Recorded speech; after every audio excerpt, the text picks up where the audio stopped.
because I haven't played this map a ton myself, and it's more of a few things I've found. And our plan, what we decide on Team White, is that instead of playing every other team's game, which is basically playing these common maps, we're gonna try to focus on being really good on, well, Station is a common map, being really good on Station because we can outmaneuver them with really good grenades and shit, and just it's a pretty strategic map, not as much individual actually, because it's so much nades and pre-fires and just positioning compared to District Market, those kind of maps, and Ministry. And the other one is Siege, because I think that this one will be the best weapon for Auxilia. So it's important that everything we're saying here doesn't really like leak out, or not even you guys saying that, oh, we just had like a great practice on Siege. Like you're not supposed, people are not supposed to know that we know Siege. Okay, that's pretty important because we want them to pick it against us.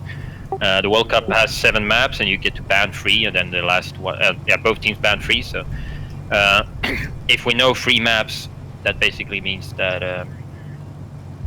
If we know 4 maps, we will always get to play one of those 4. And since we know District really well anyway, then that can be like the 4th map.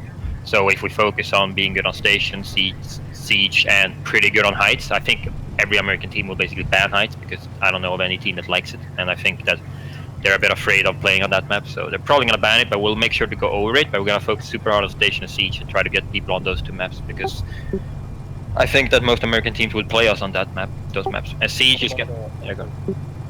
It's not in the World Cup, at least. Yeah. So the thing with Siege is that Americans probably think they know how to play it, but the thing is, it has been played relatively little, and Insurgency is a game where people actually don't put that much time into practicing. But I do, so I've already found quite a lot of stuff, and I'm sure we can find more stuff. So this is Insurgent side of this map, right? I don't think it actually is after practice, after looking through it a bit. There are multiple reasonings. Well, I think it's pretty equal, but first of all, Insurgents has one extreme choke point, which is here. They have to go through here. There's no other way. Everyone will go through here if they're gonna get to Bravo.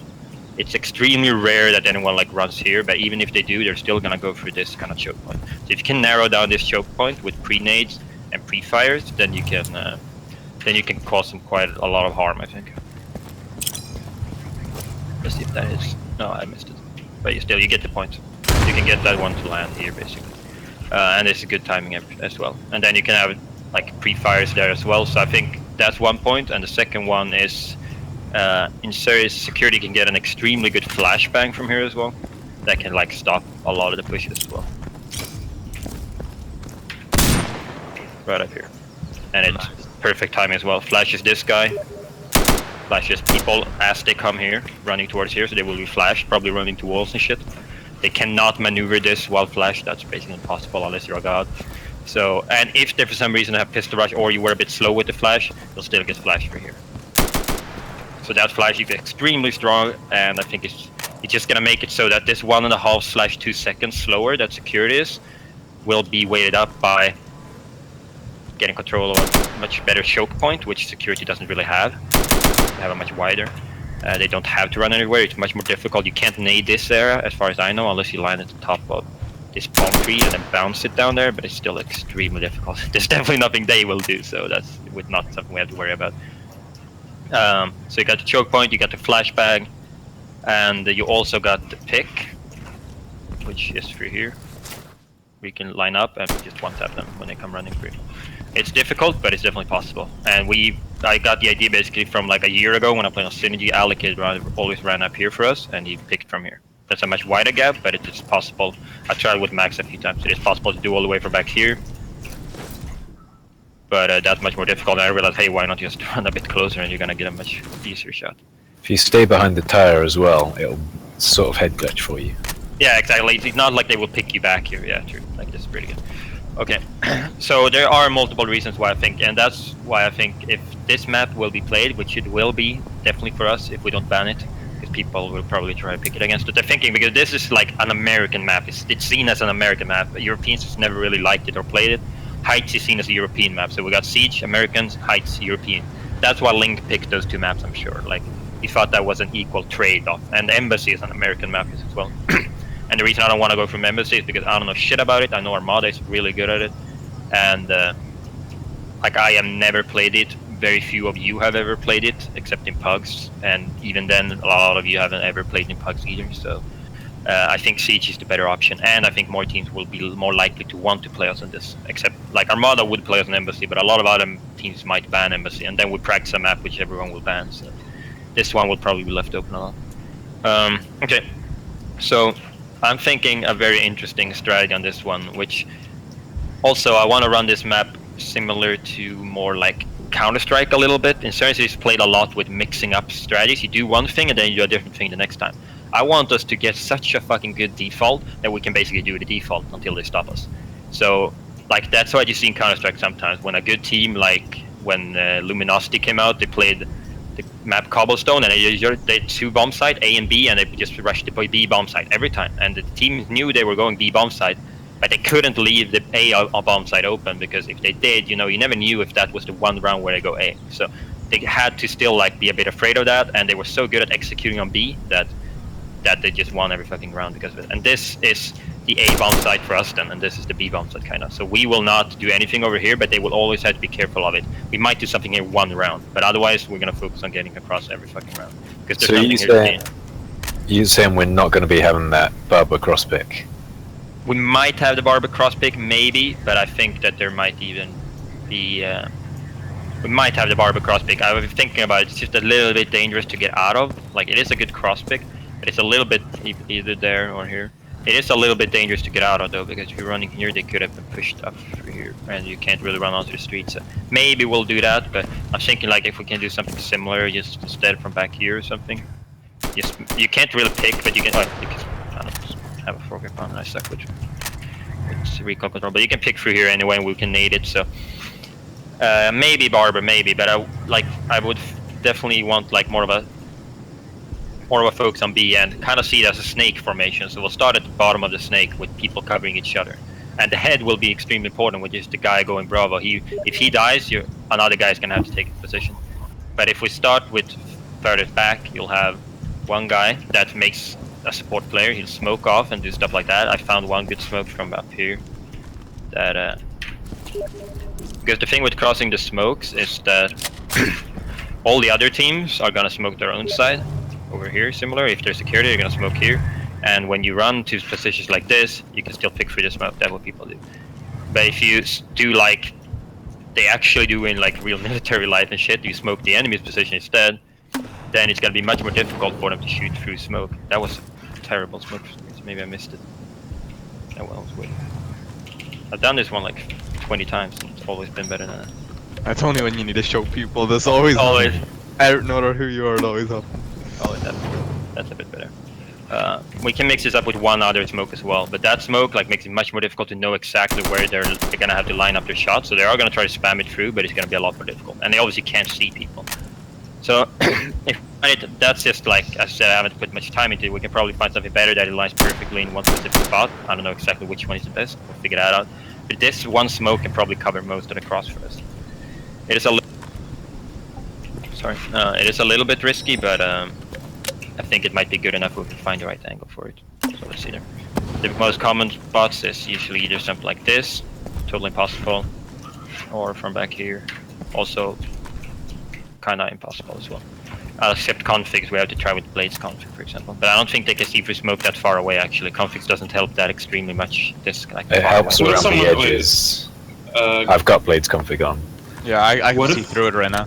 What if someone is cross-clicking through the box? Can you go on the box? You mean Xbox? Yeah, can you like see it through the smoke still? No, not really. It's the same kind of spot as the other one. Oh, okay, alright.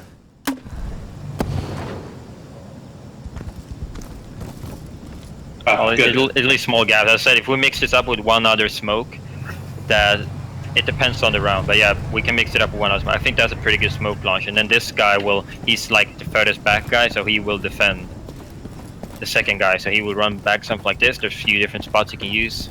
This spot is extremely good. You can have a little bit of view into shops, not really much, but that's not really the main point. The main point is it comes this entrance, and this entrance, but they will not really come out of here because this is restricted area for them. So if people push for here, they're most likely not gonna go up here because then they're running to restricted area and have to go all the way up here or something until it's gone. So it's mainly the Barber and this shit. And if you're sitting here, you're holding both of those off. Can you get onto the boxes behind you? Doesn't really matter, but maybe I wouldn't really do it anyway. I don't see any advantage of it. Well, when they come around the corner, they're going to be looking at head height. If you're above head height, They won't be looking at this corner. true. Nah, But if you've played it a couple of rounds in a row, it will be something. Yeah, exactly, definitely. But the thing is, yeah, exactly. So we'll need a few more spots, and there definitely are other spots as well. You can kind of hold it from up in the windows as well. I think some way, maybe not with this weapon, but you can hold like this, and now they can't really get through the street either. It might be a difficult pick here. I'm not sure actually how fast people run. If you aim like this and you see them come out and you're still standing there, they're gonna die. If they come through here, they're gonna run through the street, so you're gonna see them die.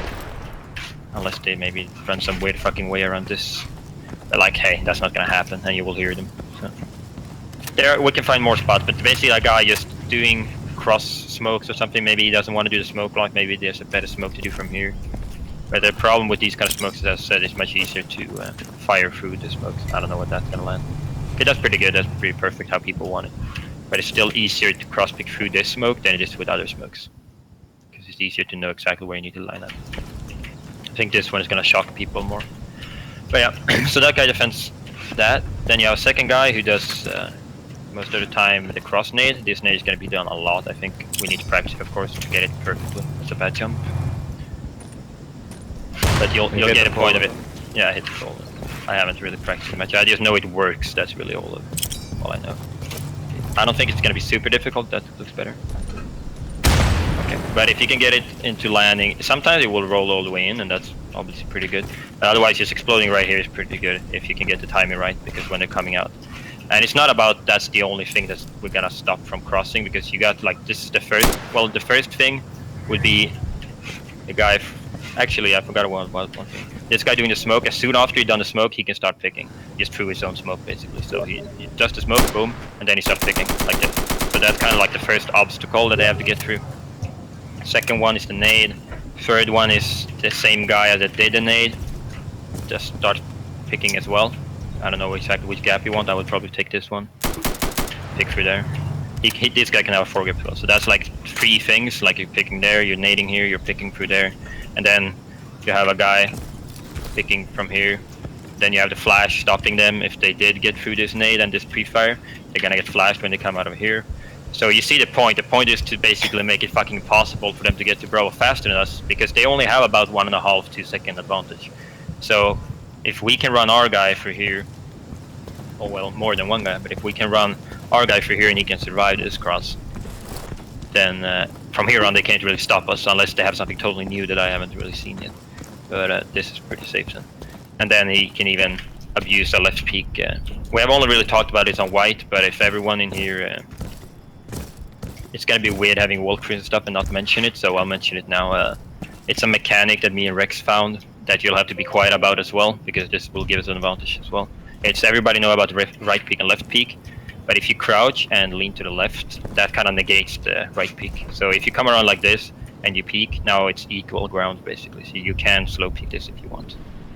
It's obviously super fucking slow. It's more for holding angles, so if you're holding an angle like this one, which we'll talk on the certain side, if you're holding an angle like this, then you preferably want to hold like this, because now even if he comes out of there with the right peek, doesn't matter. It's like kind of negated by you leaning instead of just sitting like this. And also it's important that you don't stand up. Crouching makes a big difference, and it's all about the way you show your body. If you sit like this, you show your butt. If you sit like this, you just show your shoulder. So that's how to do it. You can try it out yourselves. But basically, that's gonna apply to a lot of maps. And similar with this, you can come around and then you can slow peek this. Even though it takes time, it's really only one spot mostly they will be in, and that's usually there. It could be back here as well. Otherwise, they should have run across and you can kill them. But yeah, it's all about getting these pre-fire and pre-nades down into these choke points and hopefully delay them long enough so that we can get our B guy there first. So you got that guy up here, pre-firing through, running down, covering this guy. Who will be throwing that nade, pre-firing, and then he can sit here and watch through there, which is this opening. So that's the shops guy. We won't have a shops guy. Shops guy is this guy. That guy can swap up as well. He doesn't have to go there. He can be on the other side of the road as well, but just mainly he can sit there. It might be a difficult pick, but he will see him at least, and if he misses him here, you can pick him in the next opening as well, which is there. And will have other people here that can also react to that. So, but this guy could definitely get people unless they're rushing through here, and even if they are, maybe you can pick them. I haven't tried it, but even if they are rushing through, if you have some insane reactions, maybe you can pick them. But otherwise, it's more about if they're trying to go slow or peak slowly, which a lot of people will when they come around here. It's pretty common that they peak slowly, and especially if you have your second guy here as well, then he can't really peak fast or slow. This is the same doorway, so he's seen from there and he's seen from here, and you can get into there with the flashbang really safely. You'll do the flash, boom, flash explodes, slide, and it should be pretty safe to get in here. So those two are back there, that one covering that guy, this guy covering people on here from shops a little bit, not super much. There will be a second guy as well there, as I said. The guy that does this one can do a lot of different things. He can either, depending on what the two other B guys did, he can either run onto here. That would be an assault guy / support player basically. And he can run into here and hold off this angle, while your B guy got onto this corner and just watch the stairs. Because stairs, they can get upside on Bravo. That's definitely something they can do, because unless they die by pre-fires and pre-nades here, they will not be able to get picked from here, right? So they can definitely get up here, and they will all the time, so just something we'll have to be aware of. But the thing is, if they sit up here, they won't see anything, because we're not going to push shops. We're not going to push the road. They can't see the guy on the between the containers either. And when they get down here, they have the super awkward left peek, of course. And they can pre-fire this guy, and they will do that sometimes, and you will die by it, but then you'll have a second guy up here that's instantly able to refrag. So, and this guy obviously watches the outside there, and potentially you'll have a third guy watching here as well, so they're both kind of watching the road / this. So yeah, these two will be pretty staple back here doing the same kind of things. You will have one guy that's very, very staple running through the tunnel every time, basically, trying to get on Bravo. And then the two other guys are the one that will mix up the most. Sometimes they will try to do this pick, and then afterwards he can either rotate... Well, you can stand Grim Dunster to your left and watch the alley. Yeah, you mean this one? Yeah. Yeah, you can watch the alley. I was thinking about that as well, but it's kind of risky though, because you'll get seen from here, and we don't have anyone watching that. So I don't like that. I've already thought about it. That's the main reason, because you can't get seen from here. Yeah, you can, yeah. But as I said, otherwise just picking that and then running back and going into tunnel is pretty good. And then, so let's do a simulated basically. So okay, it's start of a round. We have one guy running up, doing smoke, pre-fires, runs down into this room. Okay, watches all of our backs. You'll have this guy coming up spawn, nading, instantly afterwards starting cross picking. Maybe you could, you don't want to cross pick there. You can pick here or you can pick through the glass. And then he sits and watches this. And then you'll have 3 guys crossing all through this one. So hopefully they don't get a second pre-fire through there. No, you're gonna have different timings, so they can't get all 3 of you. The most unlucky part would be like 2 guys, but that's not really something we can take into consideration. So you got 3 guys here, 1 guy just instantly running straight through. B guy, maybe he can throw a flashbang as well. Why not? Like, it's not gonna lose any time. He can throw a flash onto the alley. I've already done that one before when I play Siege. He flies over, lands here, flashes people. So then you'll have like a double flash. You first have this one from back here. But yeah, this guy basically just runs out the B with a flanker, of course.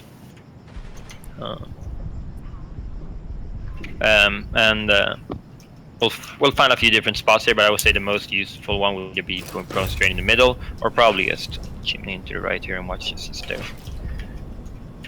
Then we got the 2 other guys, as I said. 1 guy goes onto here, watches for anyone rushing, and then that's pretty fast. As soon as someone hasn't rushed, then he moves instantly here and follows up in the tunnel and sits here. Or he can sit here, you know, it depends. If this guy used another spot, if this guy went into here or something, then the other guy can sit on this wall or here. And then the 3rd guy can be the guy throwing the flashbang, and then he can do different stuff. He can throw the flashbang and also run tunnel. Especially if your B guy died, it's pretty common that one, like maybe he will die or someone else will die. So you might have to mix it up. After you throw the flash, you can be flexible and turn into the B guy instead. Otherwise, even if you got your B guy right in front of you here, you can still run here early. There's nothing wrong with that. Then you can run up, you can hold this, and then obviously the guy who does the pre-fire doesn't have to run into there. So then he can actually just kind of sit here. It's a pretty okay spot to still hold. You know, he gets some view of there, get some view. And that's the thing, like if he takes an aim battle with this guy and for some reason loses, then you still got the backup of this guy who can easily pick him. Okay, so that's what I'm thinking on security side as a main default, and hopefully it can be so damn strong that we don't have to switch up that much, except small positions, like not holding in here and instead holding, I don't know, maybe up here or something. Like this, you know, small differentiators. Still the same idea that this guy holds this, and preferably a little bit of the road, but it's not 100% needed because this guy holds the road as well. And as long as this guy can't get shot from behind, which you can't unless they move onto here, then yeah, all this other guy have to do is make sure that no one can push him. So we can find more spots like that, but that's just spots that's not very important. We can find multiple ones. I really like that one because you get some extra vision into here. And any ideas, questions? What do you think? Any holes in it, like big holes that I told them? Obviously, I think the smoke is the biggest hole, but that's pretty easy to fill by having maybe your B guy or one of the guys crossing. Can instead of running through here, they could run out into the road and throw smoke as well from here, and they're not gonna lose much speed at all, basically, and then they can continue.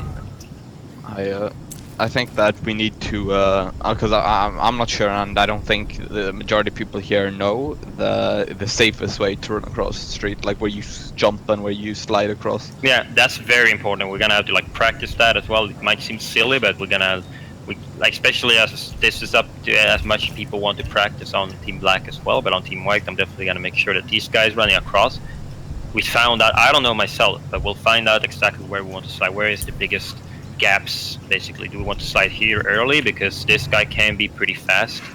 The guy running up here is probably the fastest cross picker with a flank or something, and he can try to pick this angle.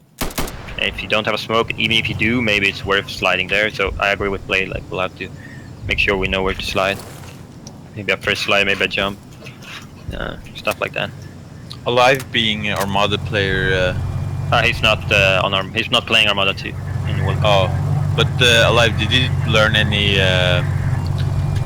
tricks on Siege when you were in Armada? He doesn't necessarily have to say that anyway.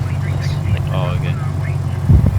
And the answer is no, we didn't do shit for practice since I joined. Yeah, I was gonna say, like, I've been with Armada and Armada 2, so I kind of already, I haven't seen any spectacular thing. I can't really think of a single thing that's really... Obviously, when if we go up against Armada later, I know where a few people will likely play and stuff like that. Yeah. And so, but no like crazy smoke, crazy flash, crazy nade. As I said, like all of these things will be new for them. Everything I showed so far will be really new. This flashbang, the bounce off here. I've never seen anyone bounce stuff up here. So the skybox, you can buy CD and higher. No, this one doesn't have. Then you have to bounce down here. So, but that kind of thing I've never seen. I've never seen people leading into here. And also, well, we haven't even gone over the Insane side yet. But also, I know that Link used to, like, for a long time ago, he naded across from his Insane side. I'm assuming he did something similar as this, and we will do that as well. Because then they can't rush the fastest way. This way is about half a second to 1 second faster, running through the road and going straight between these cars and going here, and then you can go into shops or you can just keep on running to there. That's a little bit faster than running here, but it's very small margin, and it's not worth the extra risk for us, and we're gonna make sure it's not worth the extra risk for them as well by nading this a lot of the times. Yeah, it makes it easier to get cross-picked too. Yeah, exactly. Like running through here is a fucking death trap. Like this particular, like from here to here is extremely easy. Like if you're sitting in workshop or on the green trash bag back there, like this is it's very difficult to get perfect smoke here. Then you need 2 smokes, and even if you get a perfect smoke, if he just fires through here, it's very easy to pick. So yeah, no, we don't want to run there because it's not much faster at all. And obviously same here, we never really want to run through here, and we don't have to because the Insane side is faster, so we can run the safe way. And I'm debating, I'm gonna have to try a lot of timings and shit. I'm debating if it's even worth like almost running everyone here instead of running this way. I'm thinking maybe we run our B guy through here, and then we have the 2 other guys crossing with him just running here, because that's about 1 second slower, and that won't matter for them technically. So I'm late to the party, but I do want to share the biggest thing I know about Siege. The biggest downfall for most teams is what to do when things break down. Like if you have 3 people crossing by default and 2 of them get picked, what Yeah, do the other exactly. two do? Yeah, So that's exactly. like the big thing that the team needs to work out. I 100% agree. We're gonna have to talk about that for sure. Like, what happens if two guys die? This guy is definitely the one that has to move. And I already thought a little bit about that. That the guy defending this guy can wear a cover, wear a smoke, so he can smoke the cross if he needs to cross. But we haven't even gone over inside side yet. But I 100% agree. Same on this side. Like, what happens if one guy gets cross picked and the second guy who ran to B instantly gets picked in here, but guy got through, and he loses the aim battle? Then we need to have plans for that as well. But we haven't gotten that far yet. But yeah, that's very, very important because rotations on this map is pretty difficult and crucial, especially crossing over the map. For these two guys back here, they need to. And also, that's why I, especially in certain side, I want to cross with even more people. And we'll make a strat where we basically own, where we could cross with all 5, but I'm thinking holding one guy back, and you could technically like have one guy back here or something, watching the cross for people trying to flank you from your side. Then you can have everyone else across. Maybe you can have a guy here as well, sitting watching these kind of things. I'm just like brainstorming, but definitely like the more people you get across, the easier it is to rotate to Bravo if something goes wrong, like Elias said. And the same on the Stern side. In Stern side, it's a little bit better in that way because you can get these stairs are extremely strong. This is really the most defensive player you need. You don't need anyone in your own spawn basically because he can watch everything from you. And there's obviously similar spot you can like hold from here if you want, or I don't know. We'll find different stuff. Maybe you can throw it in here and make sure they can't cross. Because as long as these guys over here don't expose themselves, it doesn't really matter if someone peeks out of here and like looks here. As long as they can't pick anyone, which they can't the way we will play, then it doesn't really matter if they're playing around in here. If they're running around in here, what does it really matter? They're not on a point. As long as we can pick them when they get here, basically. They can't get across, which we would over there, of course. Okay, should we jump on the Cern side? Captain. Yeah, have to change teams. Yeah, so some people might have to join the team if you can't steam me. Similar stuff on this side, obviously different, but same kind of philosophy. Try to cross with 3 people. More on this side, more with 4 people though, as I just mentioned. But we'll try to make sure that they. The thing is, we already got the advantage to Bravo on this side, so we don't need as much to cut off their choke points, which, as I said, is much wider, much more difficult than to cut off the Insurance choke point. So that's not as important, which is very, very good. So I'll just start instantly with like a simulation of how we can play around. So we'll have one guy with a smoke launch.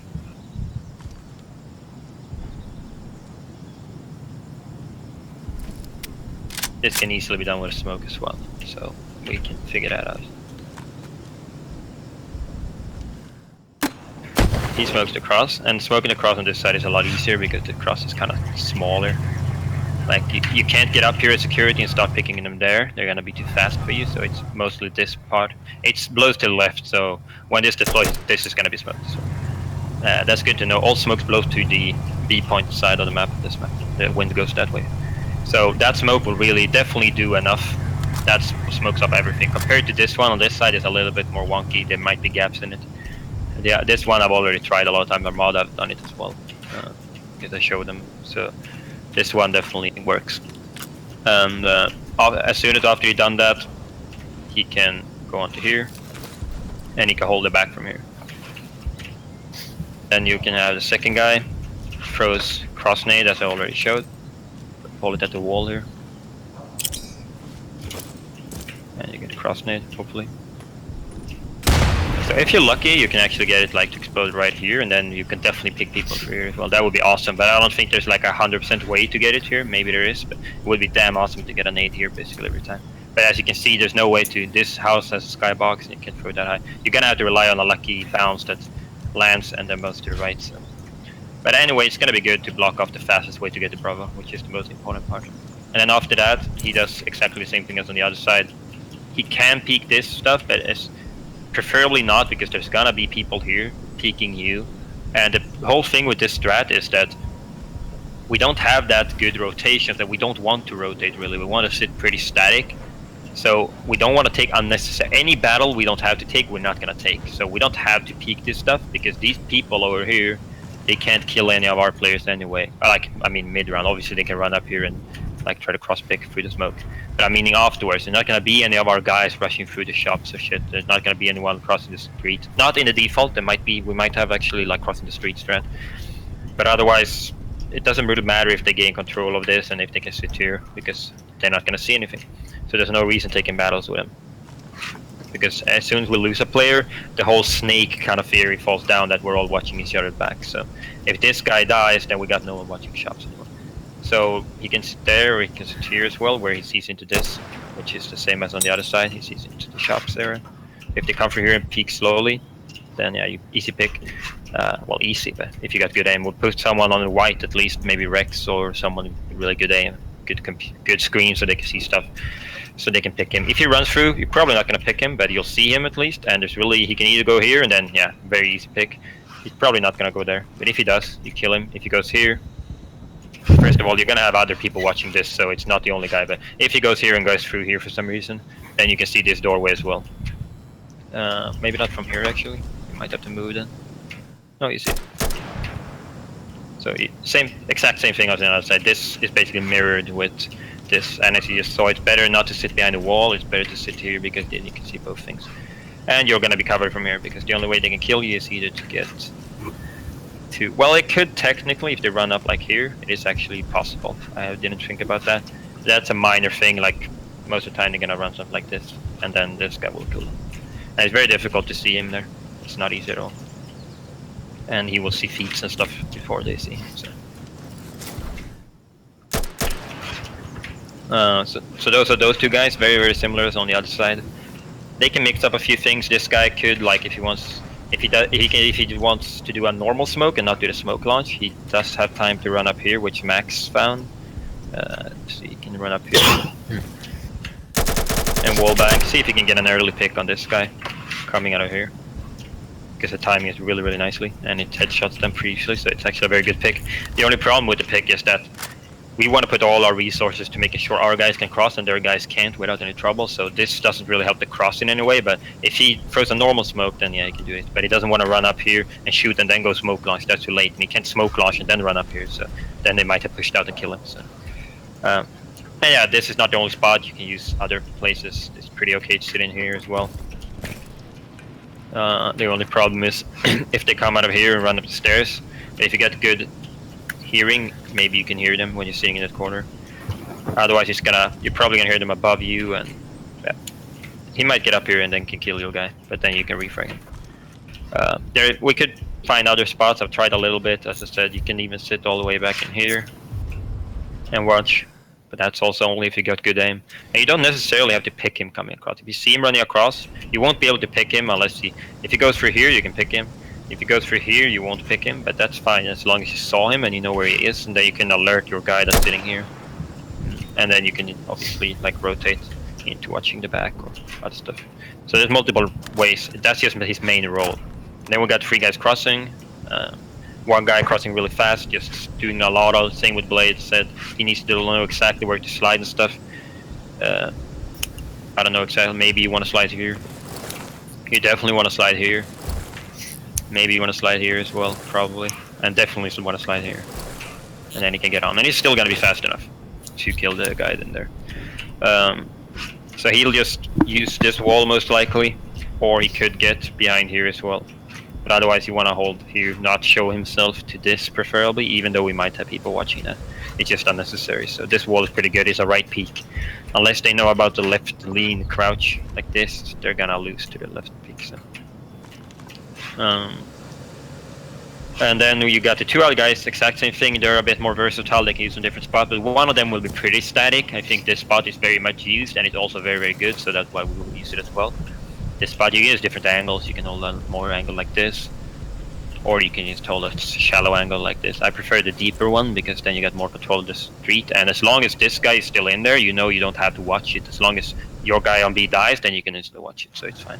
I like this one better because it gives more control on the street. If you have your guy sitting here, then technically a guy could run all the way up until here or something until you can shoot him. And you don't want to really stand up. That's stupid as fuck. Like being here and hearing someone and then standing up, it's definitely gonna work like 50-70% of the time, but I think it's a bit unsafe. Or maybe, depends on the situation. But one guy there a lot of the times. It's pretty difficult to kill him, especially since they can't flank from here. And I think we want to start out early round with having the fifth guy to make sure that they can't get through this, because I don't think that this guy is reliable enough to pick people. It's like if someone with a flanker, like I watched a few VODs from like Armada playing, FTC playing, VA playing, and a lot of them have like Wool in here, Village stuff, and they're playing extremely aggressive, they're getting through here. Maybe boom, you missed him there. And then they just keep on running, they don't fucking stop, and then you kind of come around and shoot him. And if you miss this, then your guy there is dead, and that guy is really important. So you want a second guy to back up this. You could have someone back here. And the thing is, he can't get flanked from left because you have the second guy watching him in the street and stuff.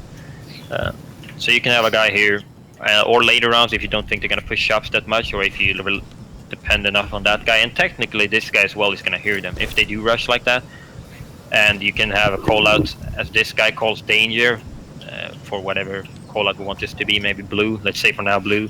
Then this guy just calls danger blue, and hopefully with good communication enough, this guy's going to be able to realize what that means and then turn around. Maybe not even stand up, just turn around and shoot him. So this is a little bit of a gap, I think, but it could work depending on enemy team. And if we're really feeling that it's dangerous, then yeah, we'll just have a guy back here to watch it, and then it's 100% gonna kill him. Otherwise, that guy back there can do something that might be better, and he can go here and do a few different things. He can obviously like kind of back up this, but he doesn't need to sit and watch this because this guy got the deeper angle anyway, so they're just watching the same things. But he got the eyes on it if he needs to do it. So, but otherwise he can obviously peek this.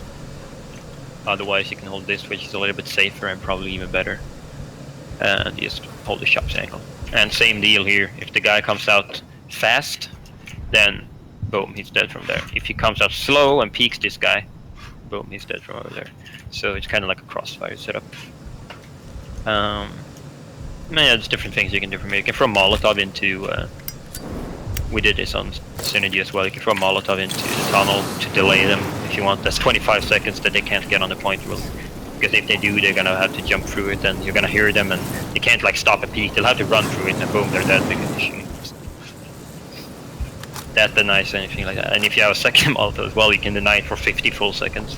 A Molotov is 25 if you didn't know. And we did that shit, and it was pretty funny. I'm not sure if it was effective because we weren't that good and we lost on a lot of other stuff, but back then you could have free Molotovs, so we had a guy back here or something like throwing this Molotov, we just refreshed it, you know, and they couldn't come through the tunnel. So then you know the only way that security can get to Bravo is tunnel or street, unless they flank you, so you really only have to worry about this. And if you Molotov that, the guy on B doesn't even have to watch it technically. Sit up here and watch this. If you get a bit of a deeper Molotov, maybe it lands. That's more of a fun part. I'm not sure we want to use that, but maybe. Why not? If the guy here can definitely have time for it, so it's not like he has to watch this instantly because we got other stuff watching it as well. Yeah, that's kind of default setup on the CERN side. Questions, holes, gaps in the strat, stuff like that. I think the question with the Molotov is, it looks pretty damn useful, but is a Molotov or a frag better there?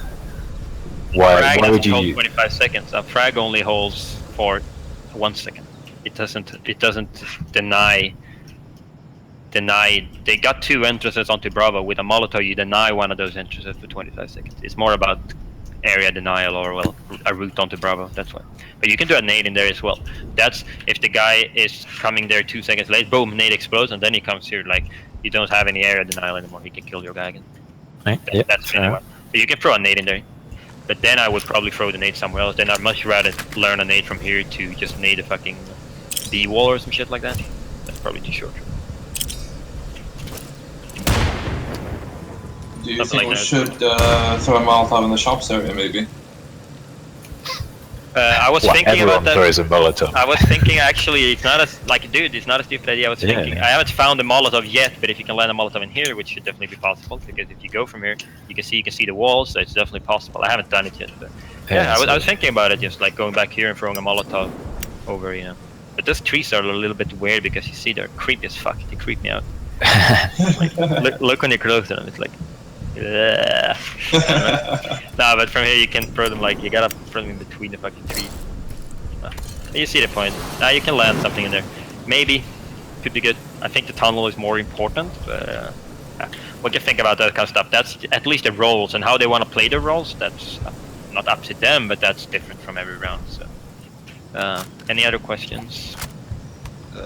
In regards to landing that molly in the shops, I don't think it would be possible with a Molotov. I think you need an incendiary to bounce, because mollies always explode in impact.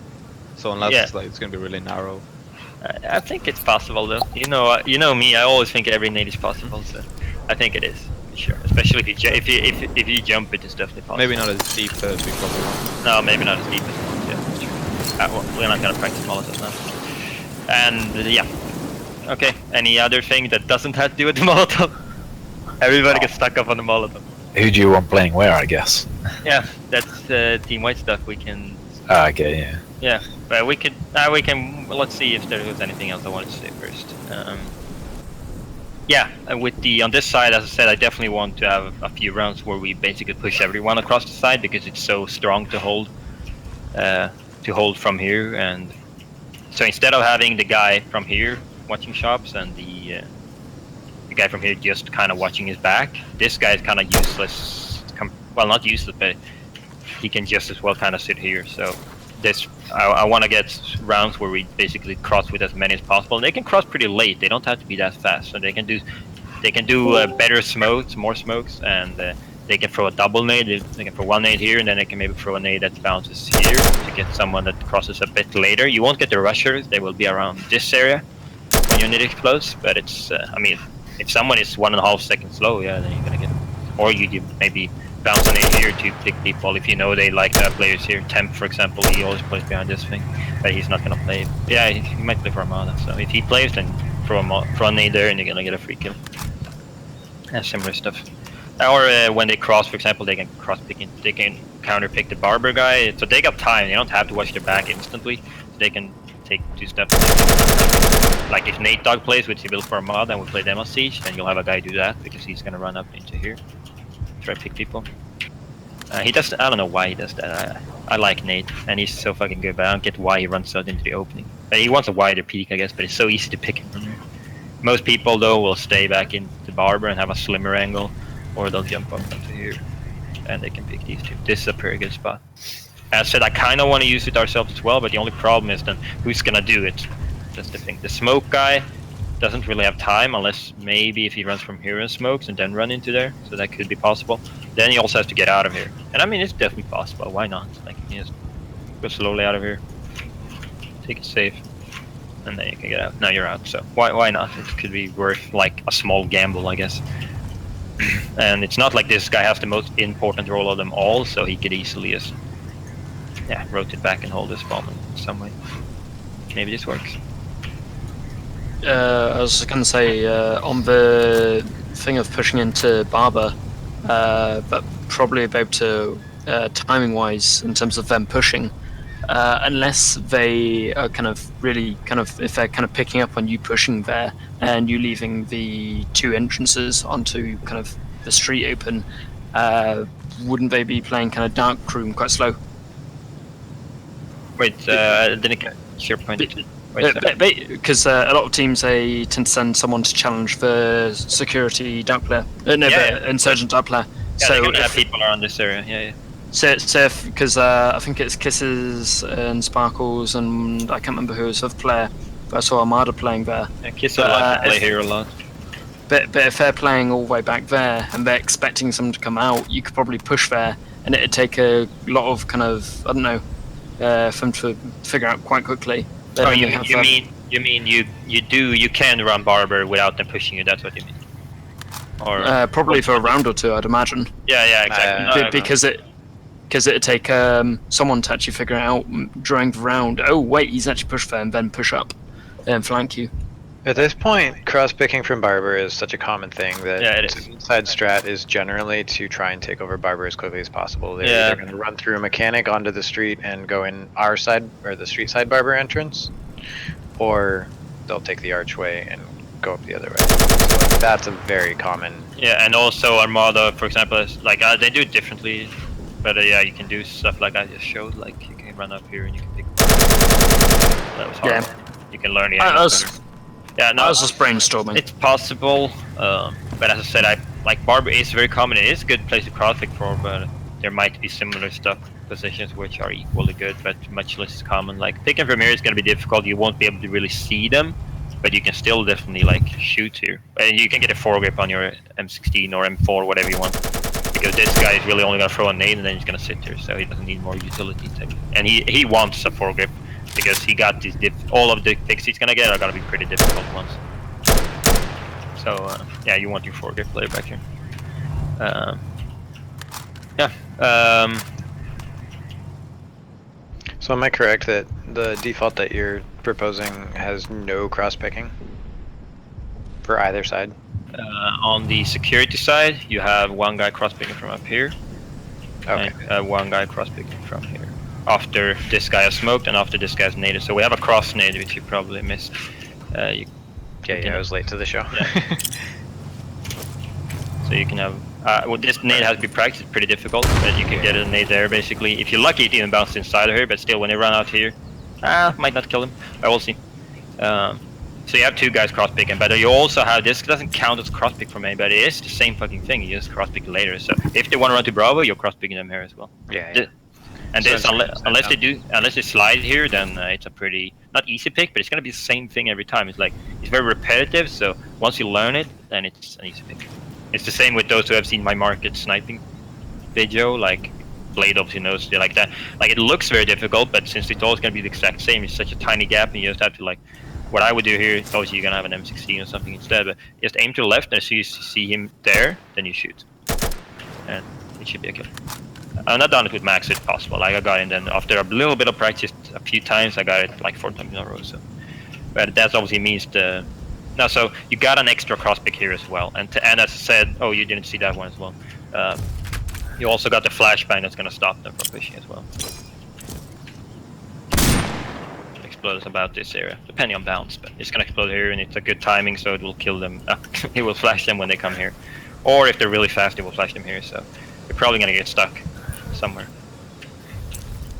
And on this side we'll have yeah, that's the thing. This guy, if the smoke launch guy, I'm not sure exactly how fast he will be for smoke launch. Maybe he can run up and just start pre-firing through the smoke or something. But yeah, on this side we don't really have a cross picker, but that's because it wasn't as important to pick people crossing, because we will be faster than them anyway, and we will set up. As you've probably seen when good teams play on this live as well, in of course Armada and stuff, then like it's pretty damn difficult to retake once the enemy team has someone like holding from here. They got one guy inside B watching tunnel, and they have a third guy back here watching shop / this. We won't have anyone to have to watch this because we already got that. So it's like it's really difficult to retake. So as long as we can get here, it's more important that we survive the cross. If both teams survive with equal members, that's good for us. On this side, if both teams survive with equal members, it's not very good. But as long as we delay them, which we probably will with the flashbang, or that they picked up on our nade or some shit, then they're gonna have to play it slow because they're afraid of getting naded. So as long as we delay these guys with about 2 seconds, then it's fine, because then our tunnel guys gonna be faster. Maybe it's even worth taking a pistol in here. It's not like he has any difficult aim deals to take anyway. Having a pistol or a MP5 here doesn't really matter. It should be an easy pick anyway. So maybe we can have a pistol and he'll be here about half second to 1 second faster. Okay, I think that's the default that I propose. That Team White is definitely we're gonna talk more about and probably play with it. I think it's pretty good. And it's pretty similar to what a lot of teams do, but we will be better with the cross picks. We will not just run up and do a cross pick that's like, hey, this is approximately how we do it, right? No, it's gonna be like this, exactly how we do it. We know this, we've done it, and we're gonna hit our nades and we're gonna hit our smokes. We're gonna do that better, and then we're gonna not randomly. We're gonna make sure every angle is covered, basically. And we're not really gonna play up here because I think it's pretty bad, as I said. Why I watch this from up here when you can just watch it from down there and be closer to Bravo. And when you're up here and get to Bravo, then you'll have to get through. It's fine though, it's fine. We might have to play as someone up here. Why not? Especially if we cross with like 5 people, all 5, and you only got one guy holding the back. It is a little bit risky just having one guy because if they run past, you can't kill them. If they run like into garage or shit. you can, but it's not gonna be reliable. So if they run past and then they get out of here, but as long as you maybe got time to switch it up to pick him when he gets to Charlie, then you have to cross the street and shit. So you probably want still another guy also watching the back, but that's minor details. But playing up here, I think we don't have to worry much about when we play against people, and we don't have to do it much ourselves here. Good job. So Choppo.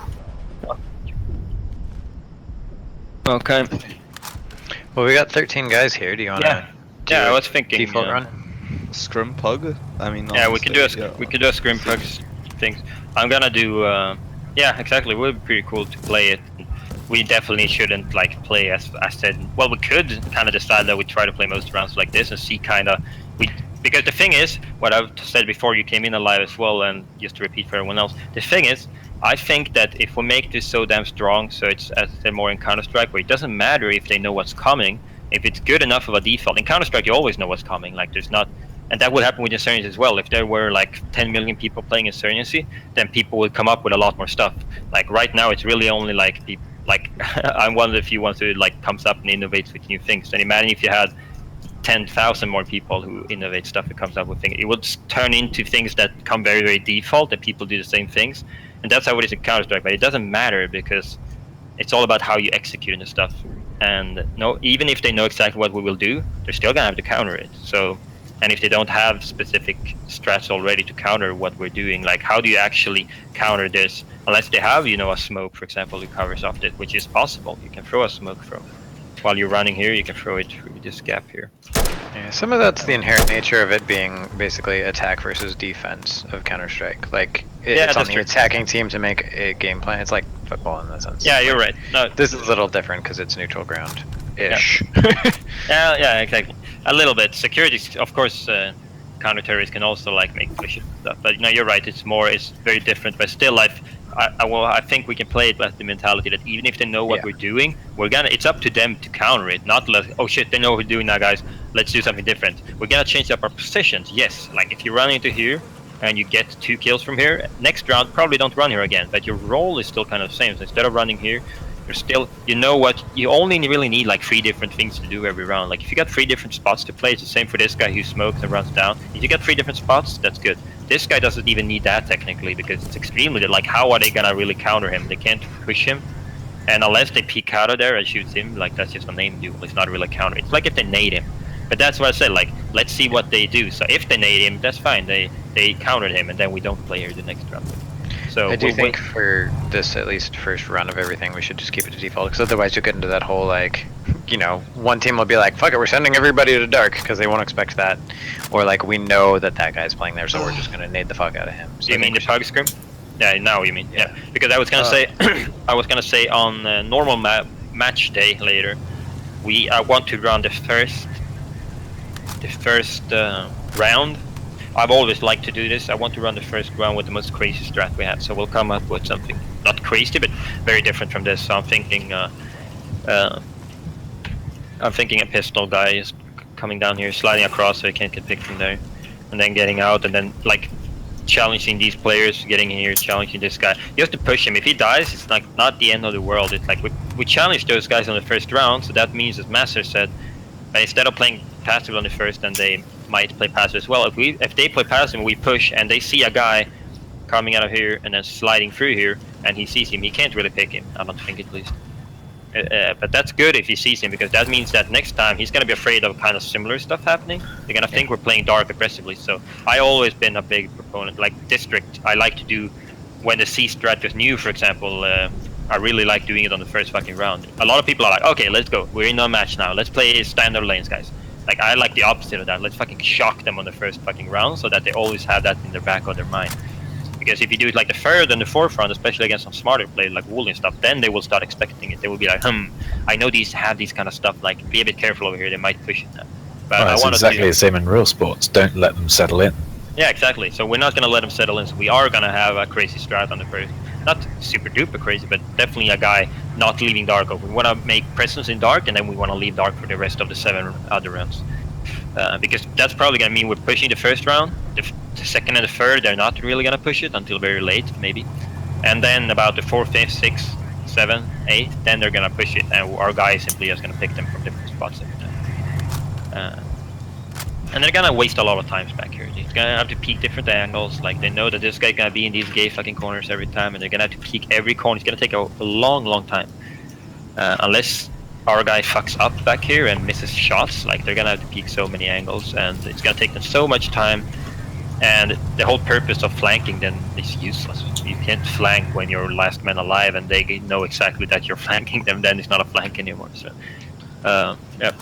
But yeah, think of it as playing, playing and let them counter us, and instead of like switching up all the time, we want to see, hey, can you counter us with this? That doesn't really work on other maps because they know ways to counter different stuff, and district and station and stuff is so well played, and it's hard to come up. There are obviously a few more niche things like, hey, I found a new pre-fire, hey, I found a new cool rush, but on this thing, I think there's a lot new things, and they're gonna have to come up on the fly, and like they're gonna have to come up on the fly to counter all those things. When they first get hit by this flashbang, that's gonna be like, what the fuck, they flashed us. And then we do the second round, like, oh my god, guys, I can't run Bravo like fast. I'm getting flashed every time. Like they're gonna have to come up with that on the fly. If they knew about it, they might know that, hey, if we run, I don't know what, if we're like this and then get out of Bravo over here, that's gonna be possible. That's shit, because we can't pick that guy.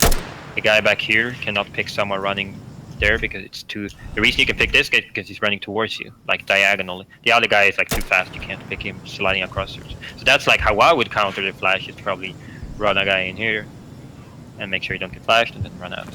Something like that. Maybe. I'm just saying. Even like, if you do get flashed, it's a straight line. Yeah, exactly. You can definitely get in. The thing is, when you get flashed here, it's gonna be very hard to navigate this. You're gonna have to be very good running blind. So, and even if you do, you still have the other obstacle of the guy picking you. And there's also a nade you can do similar. I didn't show that one. It's not really part of like strat, but it's good. We can use that. It's the same as the flash, I think. Yeah, you can do it in different ways. Something like this, whatever. Haven't really practiced. And it's good because it kills off the white guy, maybe. It bounces differently, but it's pretty good to have a nade back here. You can probably find a bounce, so it almost bounces the same every way. It seems to lie behind the white truck almost every time. Except if it lands at this truck. That's still a good nade. Yeah, that's a really good nade. But that's not reliable. But yeah, so okay, I think we're done. We can. I think we should play since we got so many people. And then I just want to make 2 quick notes for since everyone's here already. Some people have been discussing. What we decided so far, the general consensus was that until the World Cup, that we'd like everyone to just have Aux in their name, not Aux in their color. Because we want to show that we are representing Auxilia as a whole community, and everyone here is part of that community. And of course, we do have our competitive teams, which is a forefront, and which is probably why everyone is here right now, and that is why I'm here right now.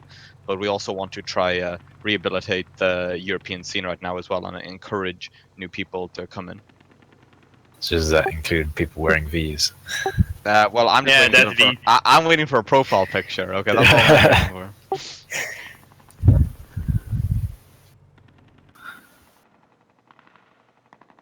Well, the point is that people are going to have different tags, and in people who might not look sexier with one tag. That's what I mean. Yeah, because it seems that there's divisions, and there's a division in a community, and it just looks better from people. It might not matter for a pug player, but if they see us all public, they see Aux, like just Aux, and they're like, wow, these guys seem nice. Apart from Aux Black, Aux.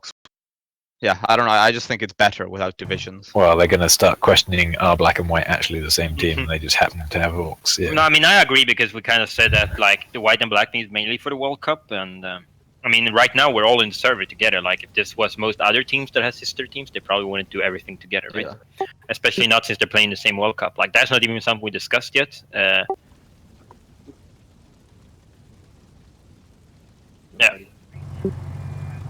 Yeah, no, well, it's not a big thing. But or we can make it so that we pick Black and White, or however many colors each. Because the third thing is that not everyone is gonna be playing in the World Cup, and then it's gonna be 3 different tags. It's gonna be Aux, it's gonna be Aux Black, and it's gonna be Aux White. And then it's like, hey, what does this guy have a color? Is it because like it looks sexier with just everyone having the exact same tag? Can I be gray? What are you, Mr. Graham? Could Speaking the of third which, team be Magenta? Should we pug on Siege? Like, Do you want to Yes. scrim with the proper teams or pug? That's the question.